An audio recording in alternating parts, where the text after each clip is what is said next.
sukses dan lancar, tip didukung oleh Forkopimda, ini pihak kepolisian dan jajarannya, serta juga dinas perhubungan,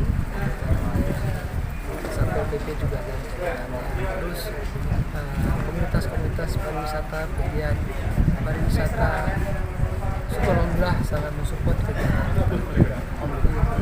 beserta ini lingkup Sumut dan Aceh, dan juga ada beberapa dari luar. Itu pun kita mintakan mereka untuk mengeksplor tanah Melayu kita, destinasi pariwisata kita. Itu ada